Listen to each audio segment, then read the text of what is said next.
Today I have Dr. Nicky Keay back on the podcast with me. We're going to be talking all about perimenopause, menopause, and everything female athlete, masters, health sort of related. Welcome, Nicky. Thanks for joining me again. Thanks, Gemma. Thanks so much for having me back. Yeah, it's lovely to see you virtually again as well. When we met in person in London, but always great to discuss with you, Gemma. So looking forward to this. I wanted to get you on the podcast before your next book comes out, because your next book, The Myths of Menopause, A Guide to Increasing Your Menopause Wisdom, is going to be out on the 25th of November, but you can get it on pre-order now already. Yes, absolutely. Myths of Menopause. Yeah, I had my work cut out. Quite a few myths there to bust. Anyway, yes, it will be out, published on the 25th of November, but you can pre-order it right now, and the discount code is Athena, appropriately, the goddess of wisdom. So I encourage you to, if you want to know more about these myths and how I bust them, you've got a little precursor now, a little taster now, as we discussed, but yes, please do, if you wish to, pre-order the book, and just in time for Christmas presents as well. Perfect. Excellent. Well, the title, I think, is a great starting point. Myths of Menopause. What are the myths of menopause? Wow. Well, some of them, the highlights. What are the ones that come to mind? I give you the highlight ones because, yes, before what are they? So I went through a lot of effort and Googling and what I've come across working with women in this age group. What are the things that commonly come up? And I think that the top one is that, unfortunately, there's still this negative thing. The myth is that menopause, that means now you're really old and that's the end of your life as you know it, and that's it. And like I said to you just now, just because your ovaries might retire doesn't mean that you have to. In fact, you shouldn't. And so that's really the first myth, that it's not a medical condition, it's not a disease. For the vast majority of women, this will be a natural physiological process. The ovaries have been working hard throughout your life, so it's like, well, fair enough. Now they want to retire, that's okay.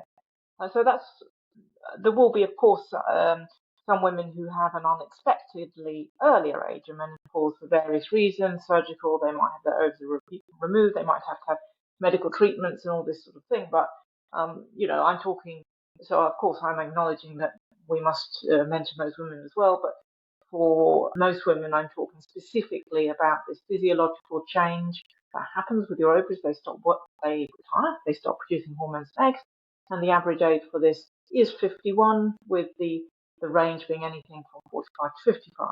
And so at this time in a woman's life, and this is kind of like the myth, at this time in a woman's life, not only are her hormones changing quite dramatically, but also it could be a time when lots of other things in her life are changing. If you've had children, then that's typically they've now grown up, left home, flown the nest and all that sort of thing. Or if you haven't had children, maybe that was a choice, maybe it wasn't, whatever it is, this is now definitely the full stop for that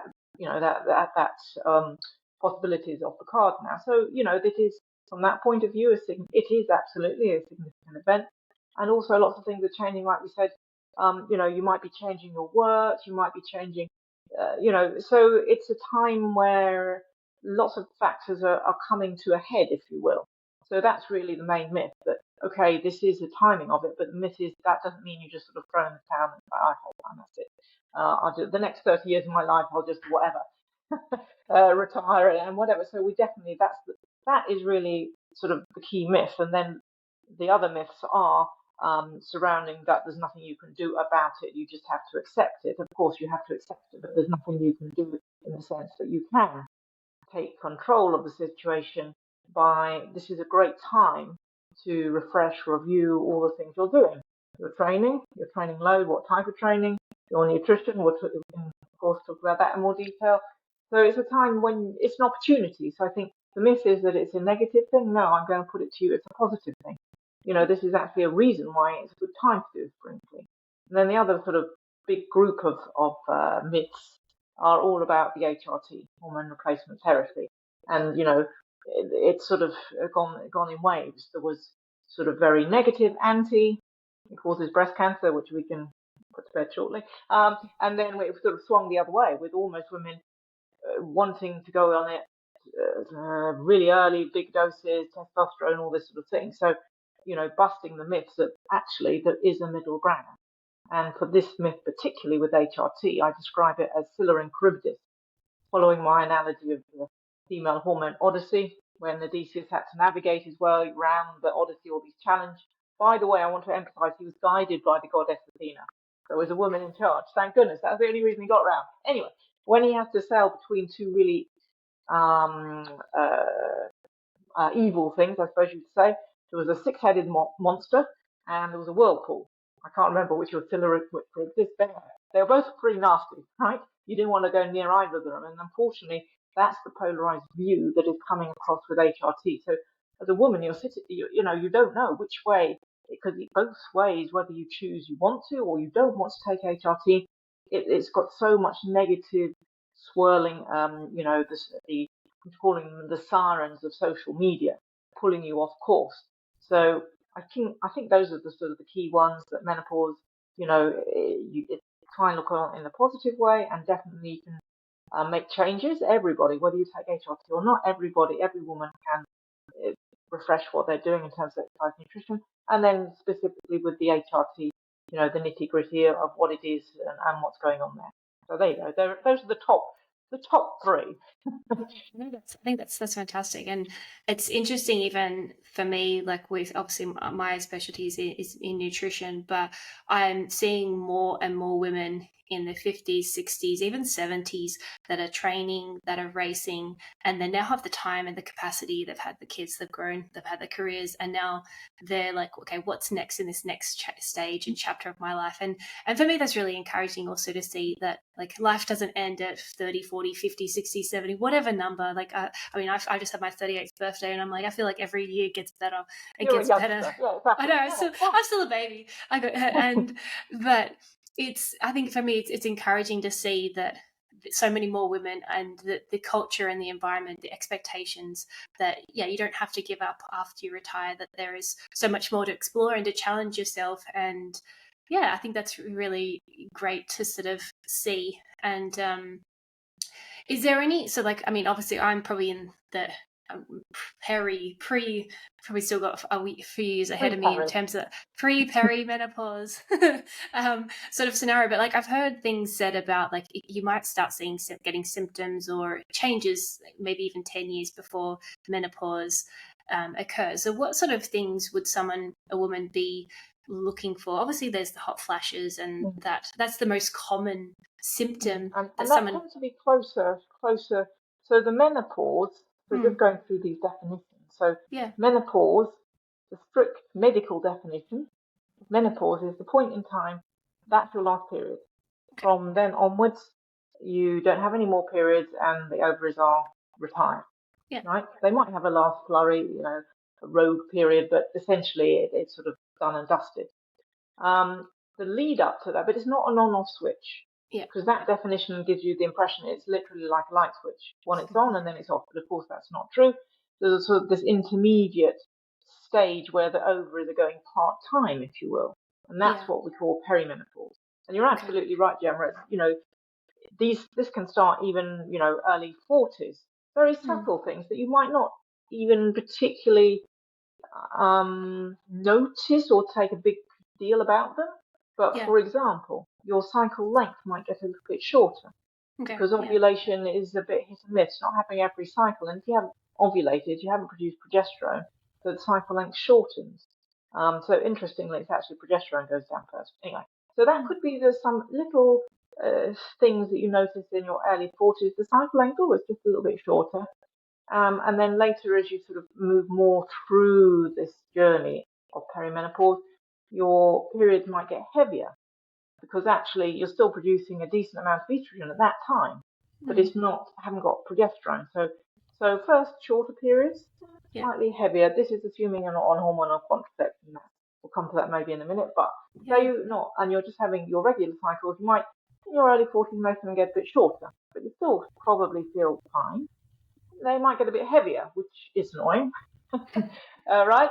And then you're right, the sort of the hot flushes, the vasomotor symptoms, as we call them officially, which is when you get these uncontrollable feeling really hot for no reason, and other sort of things about mood, anxiety, all these sorts of things. These are sort of getting further into this perimenopause and very nearer the menopause. So the worst, the most severe symptoms are in that year and the year after when your periods stop, when you reach menopause. It's either side of that. But there might be some subtle things that you will notice before you get to that point. So I think it's an important point that you do make, that you're never too young to learn about menopause and appreciate what it is, because otherwise when you get to it, it can be really confusing. You're thinking, what the heck is going on? And so actually being forewarned and knowing that these are the things you look out for, I think that can be really helpful. Yeah, I think that whole thing about being educated and aware of what's happening, because I think I know women who are probably in that, like, the depths of all the hormones or the emotions or the mood sort of swings, and they're like, what is wrong with me? Like, the heat, not tolerating their training load, and then that creating anxiety and stress because they're not able to do the things that they love from a exercise perspective, and then it spirals. Can't sleep properly, and then it sort of spirals and snowballs and gets worse and worse. And so I think absolutely being aware of, like, obviously it's going to affect every woman differently, but if you're aware of, like, this could be happening, this might be what's going on, like, would you, like, if someone's in that stage, is it worth getting blood tests to sort of check what your hormone levels are doing? Is that the time that you would be encouraging someone to do? Is it even worth doing? Well, actually, the medical advice is don't bother with the blood test.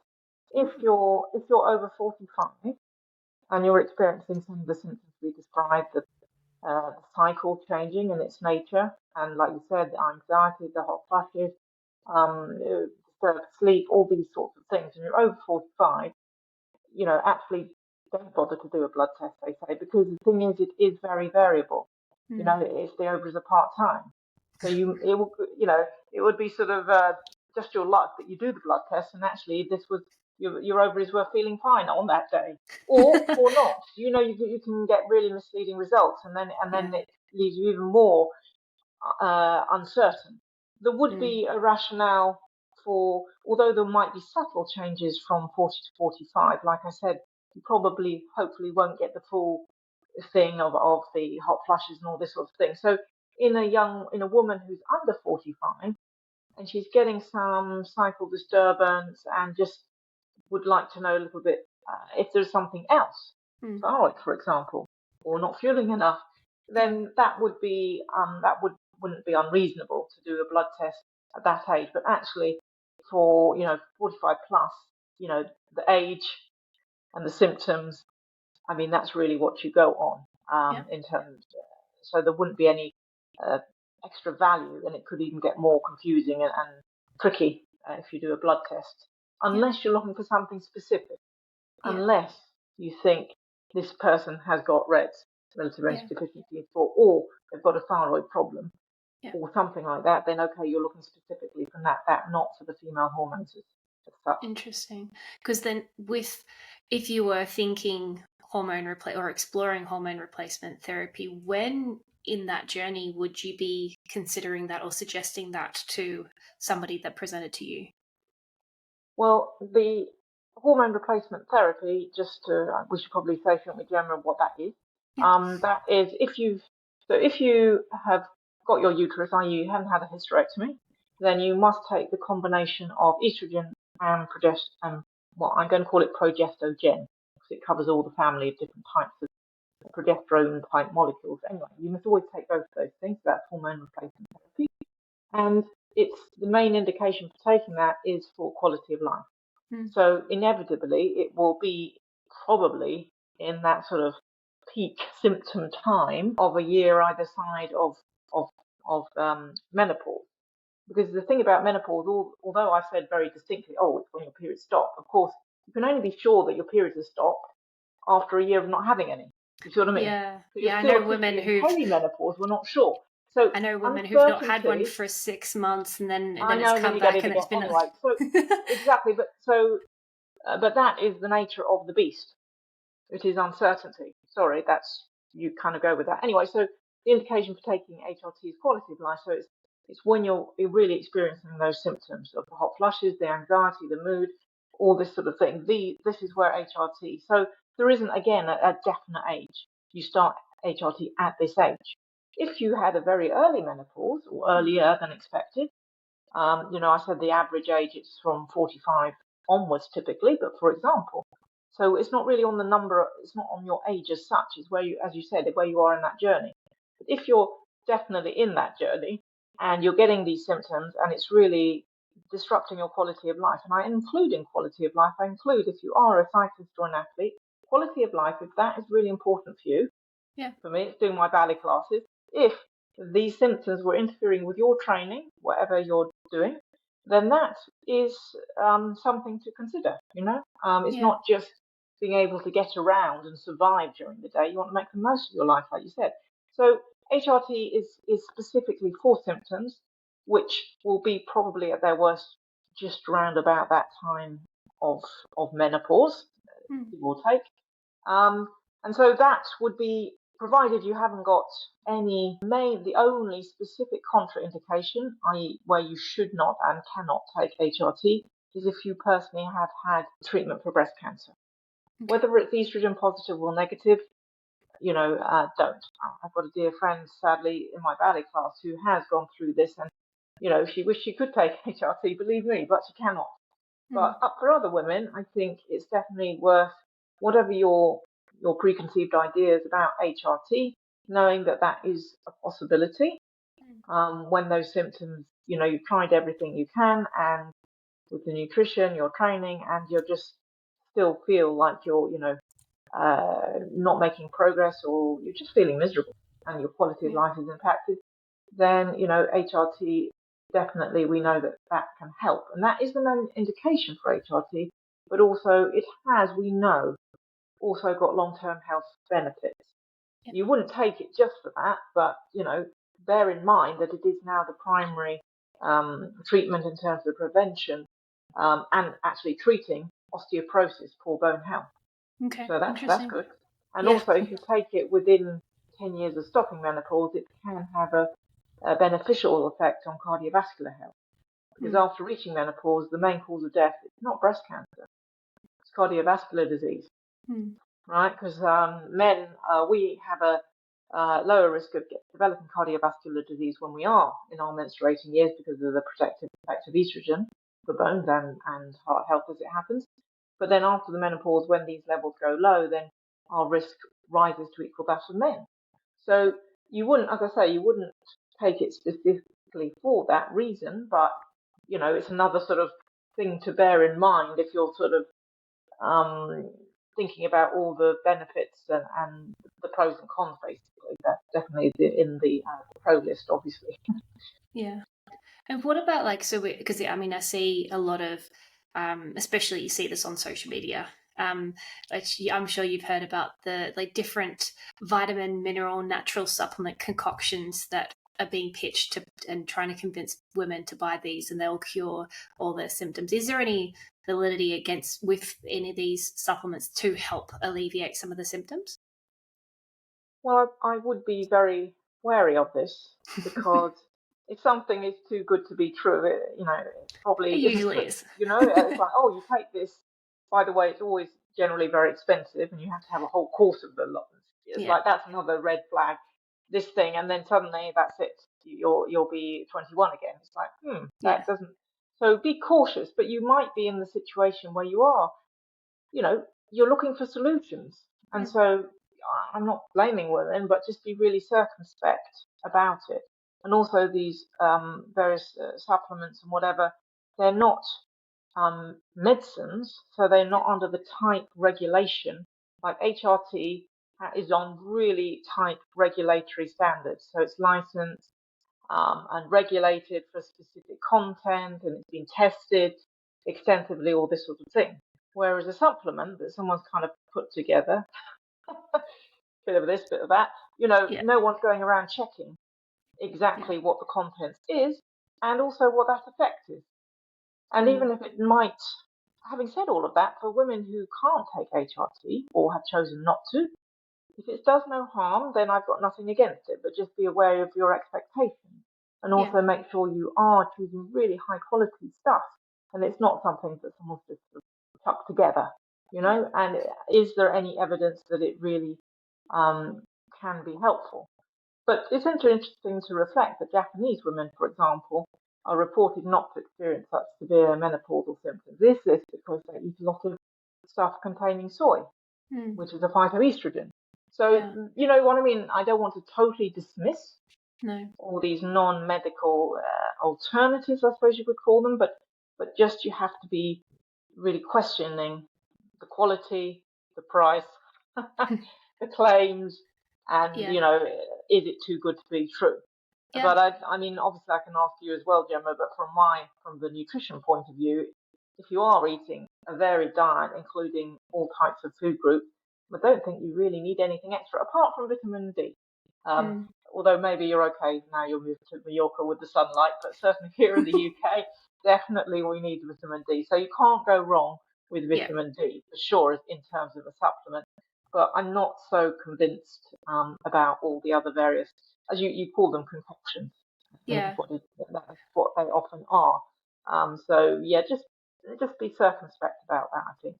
Yeah, I think that's probably a similar place to where I've been. I've not seen the evidence that would give me reason to give blanket referrals or recommendations for different supplements or powders or herbs to be added into the diet. And that sometimes they can work, and other times they make people feel worse. So a lot of it is then trialing it, testing it out for yourself, like looking at the evidence for yourself, coming up with your own conclusions and trialing. And if it doesn't make a difference, can you like a tangible difference, or is it like maybe it makes a difference but it's not worth the hundreds of dollars or pounds that it takes to compared to focusing more like the lifestyle factors, which probably can have more of an impact.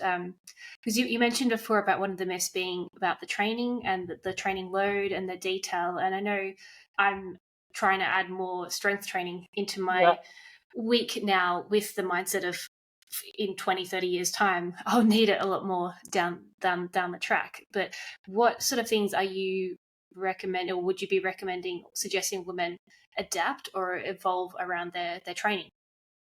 Well, exactly that, Gemma. I think it is the type of training. So I think that especially cyclists, they're either on their bike or on the sofa. They don't like doing anything in between. I'm allowed to say that, by the way, because my family, as you know, they're all cyclists. Anyway, so and so it's almost seen as oh, it's a bit of a waste doing strength training. Oh, I much prefer to be out on the bike or something. But actually doing strength training, whatever your age, by the way, is really going to improve your performance, okay, and prevent, hopefully, reduce the risk of injury, should I say, right? But certainly as we get older, and certainly as we are going, approaching menopause, perimenopause, then I've already mentioned, the ovaries are retiring and reducing the levels of the hormones they're producing, and estrogen is a anabolic bodybuilding hormone for muscles and bones and stuff. But also, men and women, the level of growth hormone declines as we get older. Growth hormone is another of these anabolic hormones for building muscle and bone and good body composition. So if your hormones are a little bit have shifted, then of course you should really respond to that and respect that and slightly change what you're doing. So if you're not doing strength training already, then definitely, like you mentioned, actively putting it in, not just like as an afterthought. So I was like, oh, well, I haven't got anything else to do. It's pouring with the rain. I don't want to do a turbo. Oh, I guess I should do some strength. Having it as a definite, right, this is a strength training session. This is a block. And if you make it really good quality, it's just as valuable, if not, well, it's a different sort of value, adds to the value of your on-bike training. So definitely, you're right, strength training is a must for your performance, for boosting those anabolic hormones and sort of preventing that tendency to put on fat as we get older, the visceral fat especially, the less healthy fat around the midriff. We don't want that, do we? So again, you're doing that strength work will really help, because strength engages lots of big muscle groups and makes you more metabolically effective. So all the things that we know could happen if you don't actively change and make a difference, you can sort of mitigate and work with your hormones. The changed hormones levels, you change what you're doing. It kind of makes sense. You go in step with that, and that will be, really beneficial for you. Yeah. No, that's useful information, and then from I'm also then thinking in terms of minimizing muscle wastage and loss, because Yes. obviously as we get older, we Yep. naturally lose muscle, and the less muscle that we lose, the stronger, the more Yep. independent we can be. And I want to be in my 80s and 90s and running around and doing these exercises and Of course. activities still, maybe at a different level, but I still want to be independent and have the capacity to do that by maintaining muscle, protecting muscle, building Yeah. muscle So is a it's big a part of good that. point. It's maintaining the muscle and preventing it being taken over by fat, literally, Mm, right? So you're trying to keep that balance in favor of the muscle rather than swinging in favor of the fat, and also, of course, for bone health. yeah. Lovely studies coming out of Australia, the wonderfully named Liftmore study. The clue's in the name of the study. Yeah. And they got women, I think they were, in their 60s, even 70s, and they got them to do strength training. I'm talking like free weights, Yeah. supervised, of course. Yeah. And actually, it was amazing for their bone health. Yeah. The ones that they gave this training to, they didn't lose the height, so their bones didn't get squashed down. And actually, their bone density improved. So we're talking about muscle and body composition and being strong, but also the bones. By the Yeah. way, osteoporosis is a really nasty one, brittle bone disease. My mother has it pretty badly, so I'm really trying to be upright and all this sort of thing. So, doing the strength training is going to help your body composition, your metabolic health, and also your body, specifically your body composition, like you said, the muscle rather than the fat and the bone. And these things will all set you up, as you say, for continuing to be active into your 80s. I've got a lovely friend who's in our ballet class. She's 80. Yeah. Amazing. She comes to all the classes. Okay, she can't jump so high anymore. Her legs don't go high, it's true. But she's there. The brain is going. The Yeah. body is going. So, you want to be continuing to do these things and getting enjoyment from them. Why shouldn't we?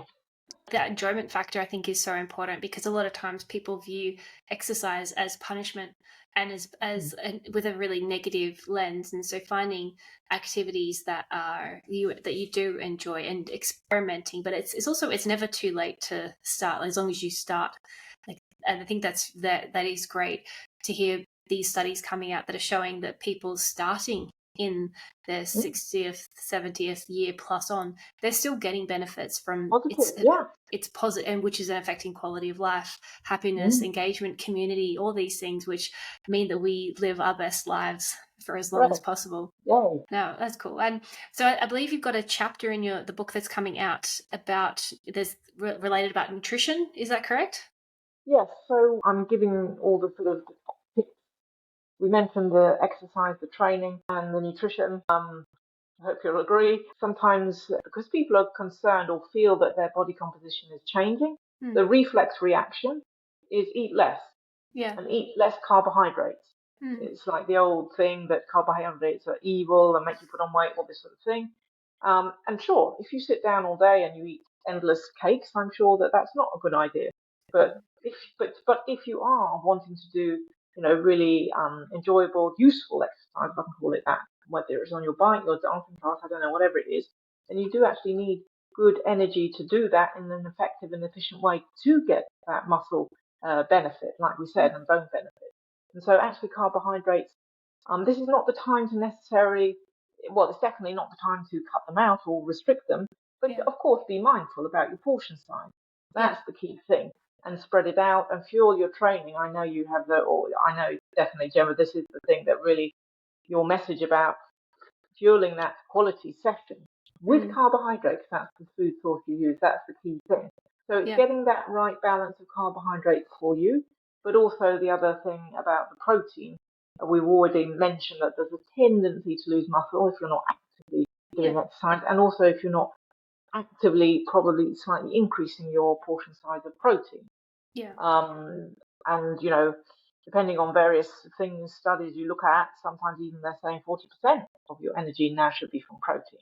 I mean, Yeah. obviously, that's a very general thing, but I think in terms of diet, again, it's the opportunity to revise, refresh, Yeah. make sure you're having appropriate, sufficient carbohydrate for what you want to do. Yeah. Protein intake, make sure the vitamin D we've already mentioned.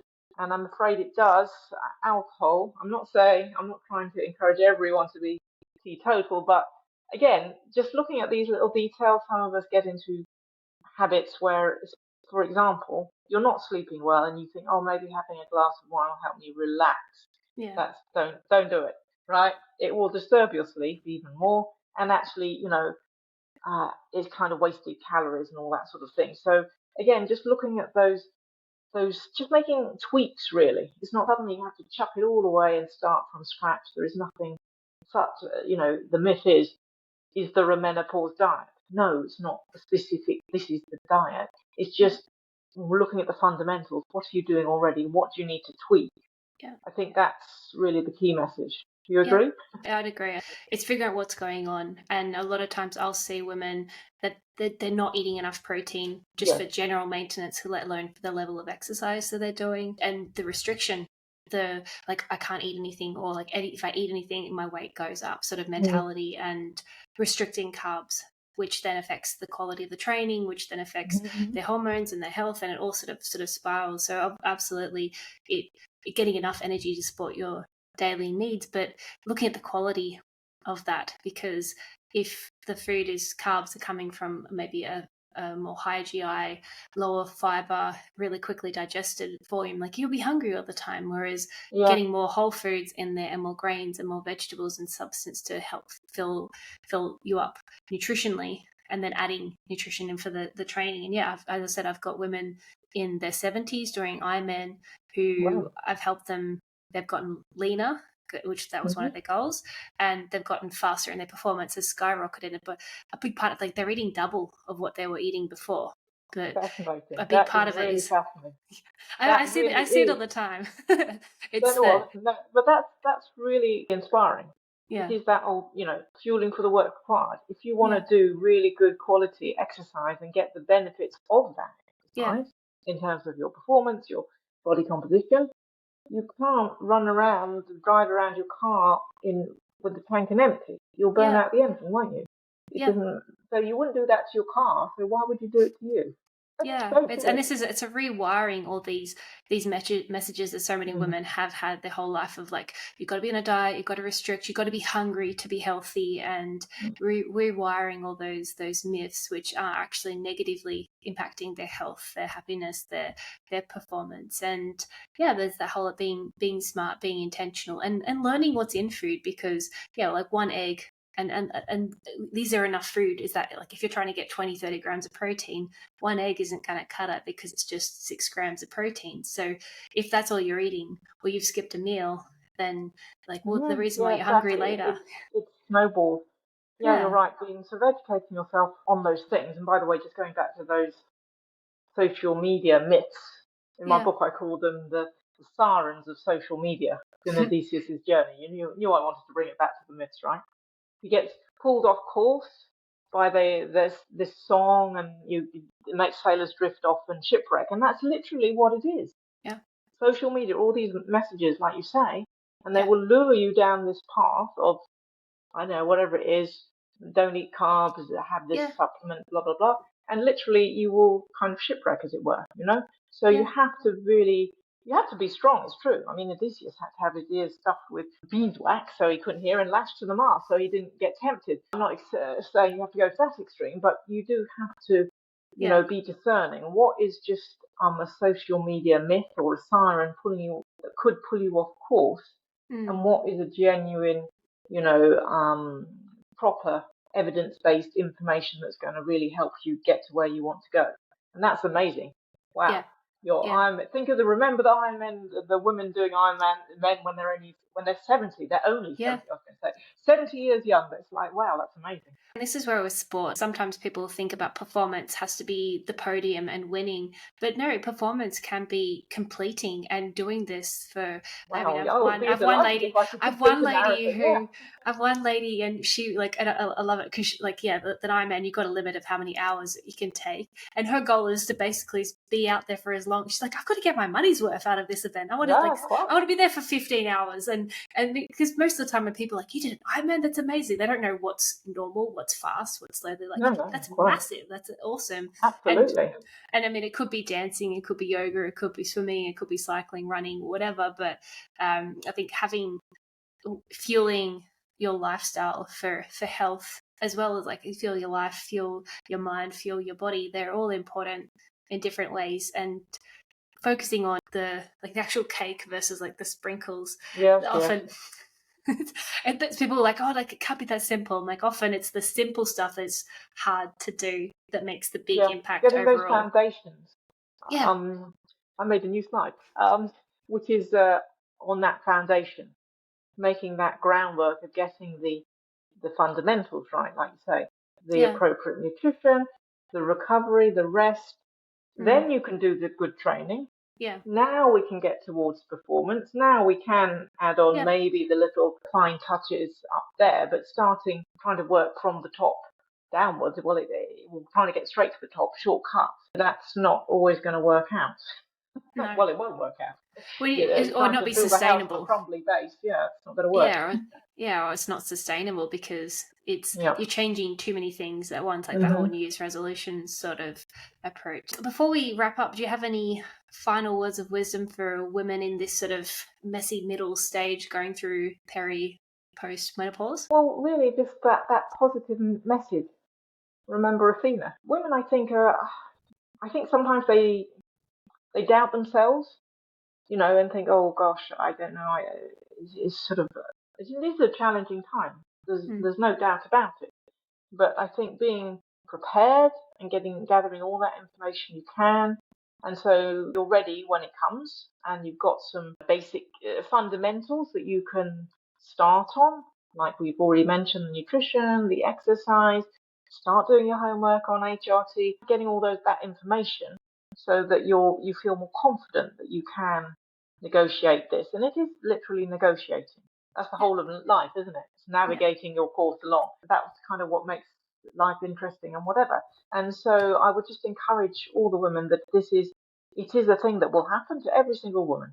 But then working out what the best path is for you, look forward to those 30 years when hopefully you can achieve all those things you want to achieve. And you should do. No, I think that's a great place to wrap up. So thank you again for your time. And for anyone listening, book Myths of Menopause, A Guide to Increasing Your Menopause Wisdom. It'll be out later November, but you can pre-order it now. Thank you again for your time, Nicky. Great to see you again.